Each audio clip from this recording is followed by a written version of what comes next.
Sean John Diddy initially gained recognition when he worked as a talent director at Uptown Records before he founded his own label, that is Bad Boy. Now, before I give you his success story, let's go to what he has to say real quick Pie, right here. our fair share, okay?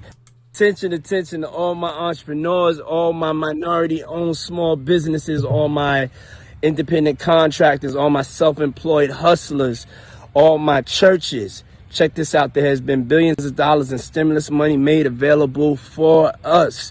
But if we don't know where to go to fill out the forms and how to fill them out and who to send them to, then we can't get a piece of the pie, our fair share, okay? Last time we only got 2%.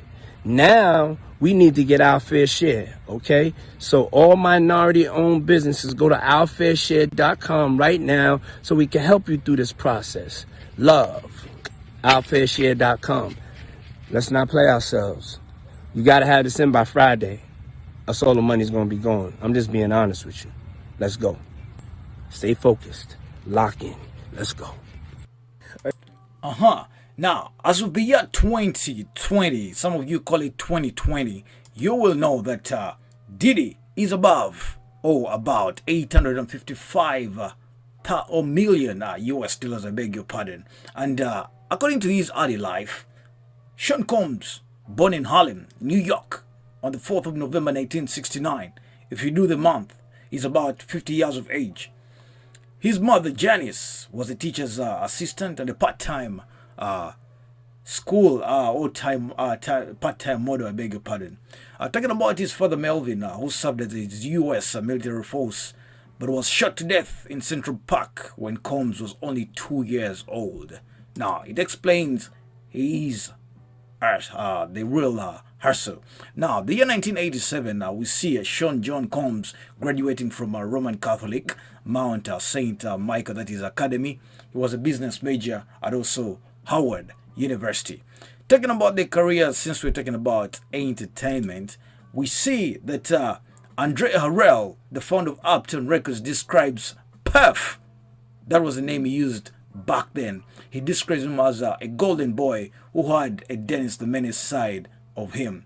Now, you should remember that Diddy worked at Uptown Records. However, in the year 1993, he got fired from Uptown and started his own Bad Boy Entertainment with the notorious, the late B.I.G. As you can see right there, Diddy in a black t-shirt.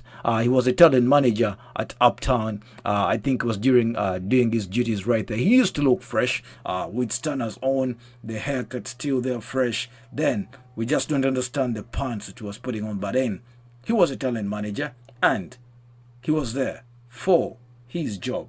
Now, he gradually began signing more artists to the Bad Boy label. Usher's guys like Usher, Lil Kim, TLC, the late Aretha Franklin.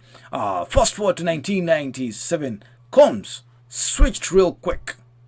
He switched real quick to the stage name Puff Daddy and released his debut single, that is Can't Nobody Hold Me Down, which is a Billboard Hot 100 chart at #1.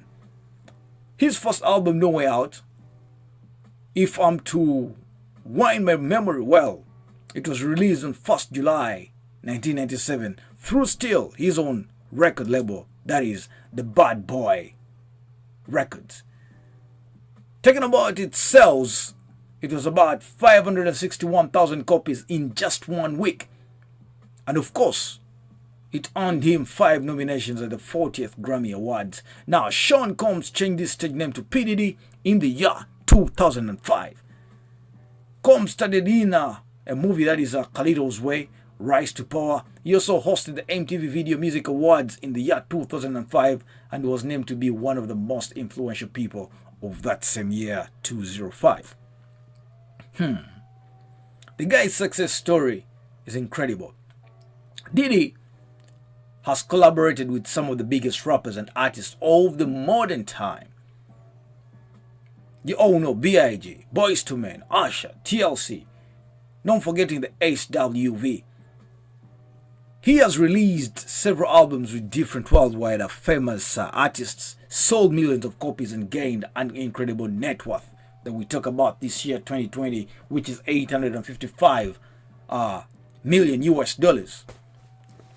Diddy is known for being the second richest hip hop artist in the US worldwide, though the argument is still Kanye. As of 2020, Diddy is worth 855 million US dollars. Now, you cannot talk about success without talking about Diddy's quotes, of course.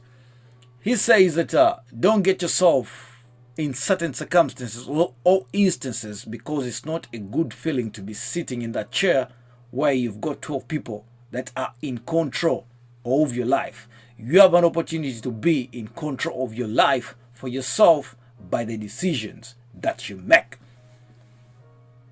Diddy still says, I've never really taken more than 4 days off. So, it was a lot for me to go away for 3.5 months. I went all over Europe, I walked on a whole bunch of beaches, and I did a lot of thinking. Of course, for most successful people, they cannot live a success story without talking about their mothers or their parents.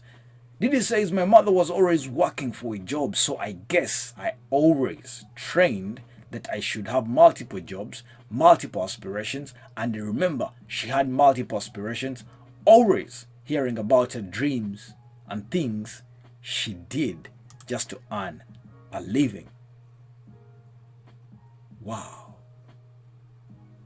Diddy still says, I got a chance to have my dream come true.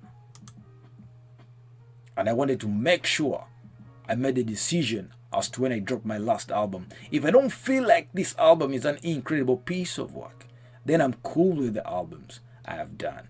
I don't have to put out another album. So, still, it explains why Diddy doesn't have another album.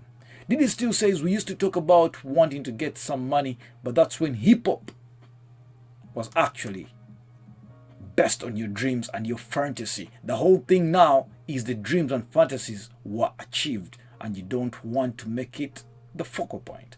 You can't keep beating that dead house. All those quotes are not mine, but from Sean John Combs, aka Puff Daddy, aka P. Diddy, aka Diddy, aka Diddy Love, aka, as the kids call him, Papa Love. Ladies and gentlemen, my name is Dennis the Business, and we are Black Social TV. Do yourselves a favor and click subscribe. Make sure you do share this video. Thanks for watching. Peace and love.